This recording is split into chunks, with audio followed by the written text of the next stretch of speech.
Hello everyone. आइए first lecture start करते हैं 11th क्लास का। फर्स्ट लेक्चर में हम पढ़ेंगे संगीत के बारे में।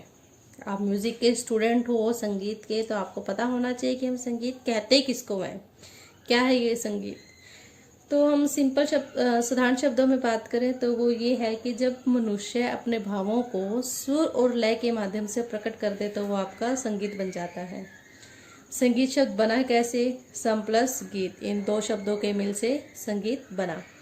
सम उपसर्ग है, जब गीत में हम सम उपसर्ग लगा दे तो हमारा वो संगीत बनता है। सम का जो मीनिंग है वो है आपका सहित, साथ, और गीत का मतलब क्या है? गायन, गाना।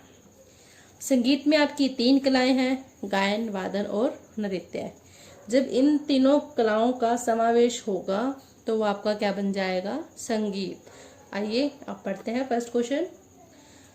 संगीत किसे कहते हैं? संगीत वह ललित कला है। संगीत आपको पता ही है कि एक कला है, आर्ट है, जिसमें स्वर और लय के द्वारा मनुष्य अपने भावों को प्रकट करता है। जब मनुष्य अपने भावों को सुर और लय के माध्यम से प्रकट कर दे वो आपका क्या कहलाता है? संगीत। मनुष्य अपने भावों को कैसे प्रकट कर सकता है? गाकर भी प्रकट कर सकता है, वादन करके भी प्रकट कर सकता है, और नृत्य करके भी प्रकट कर सकता है। तो संगीत के अंतर्गत हमारे गीत, वाद्य और नृत्य को सम्मिलित किया जाता है। इन तीनों कलाओं को ही सम्मिलित किया जाता है। गीत मतलब गाना, वाद्य मतलब वादन करना, नृत्य मतलब नाचना। संगीत में जब ये तीनों कलाएं होंगी तभी ये संगीत की जो परिभाषा है वो हमारी संपूर्ण होती है, पूरी होती है। अगर हम गायन और वादन ले लें और नृत्य नहीं ले तो हमारा संगीत ये अधूरा माना जाएगा। वादन और नृत्य ले ले तो भी संगीत अधूरा माना जाएगा। तो इसलिए तीनों कलाओं का ही होना जरूरी है, गायन, वादन और नृत्य। सेकंड क्वेश्चन पढ़ते हैं। गायन, वादन और नृत्य में कौन सी कला श्रेष्ठ है? इन तीनों में से सबसे अच्छी कला, श्रेष्ठ मतलब अच्छी कला कौन सी मानी गई है? तो इन तीनों में से सबसे अच्छी कला जो मानी गई है वो है आपकी गायन। प्राचीन काल में गायन, वादन और नृत्य, इन तीनों कलाओं का जो प्रयोग है वो एक साथ होता था। बहुत टाइम पहले इतनी टेक्निक्स नहीं थी जितनी आज के टाइम में आ चुकी है।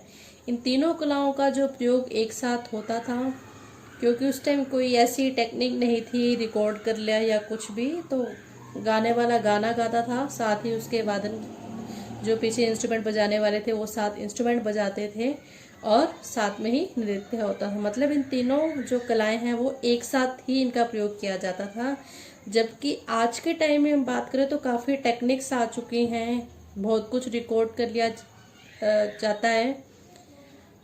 तो आइए आगे बढ़ते हैं। परंतु वास्तव में ये तीनों कलाएं एक दूसरे से स्वतंत्र है। देखा जाए तो एक दूसरे से कला स्वतंत्र ही है। अब कोई गाना गा रहा है तो एक उसकी अपनी कला है, वो अच्छा सिंगर है, वो वादन कर रहा है, अच्छा इंस्ट्रूमेंटल है, अच्छा वादन बजाने वाला है वो, और अगर कोई नृत्य कर रहा है तो वो एक अच्छा डांसर है।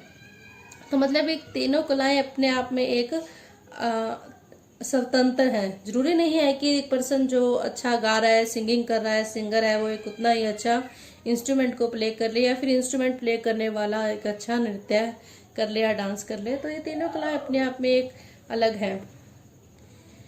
गायन के अधीन वादन है। गायन के अधीन वादन कैसे है?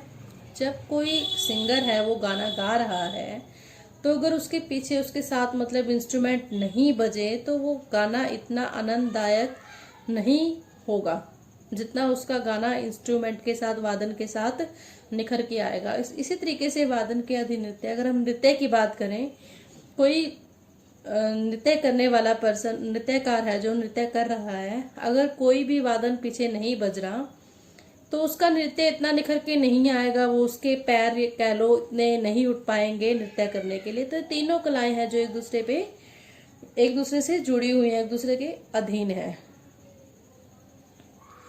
तो अतः इन तीनों कलाओं में से गायन को ही श्रेष्ठ माना गया है।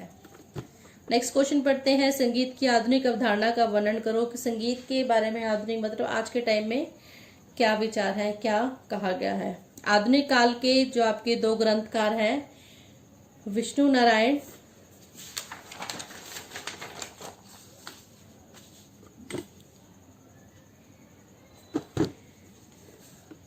पंडित भातखंडे और विष्णु दिगंबर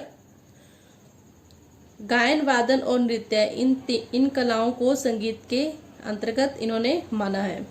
भातखंडे और विष्णु दिगंबर ये दोनों आपके संगीत के महान विद्वान रहे हैं, तो इनका जीवन परिचय हम आगे पढ़ेंगे। इन्होंने भी क्या माना है कि गायन वादन और नृत्य इन तीनों कलाओं को संगीत के अंतर्गत माना है। इनके अनुसार ये कलाएं आपस में भिन्न होते हुए भी एक दूसरे पर आधारित है।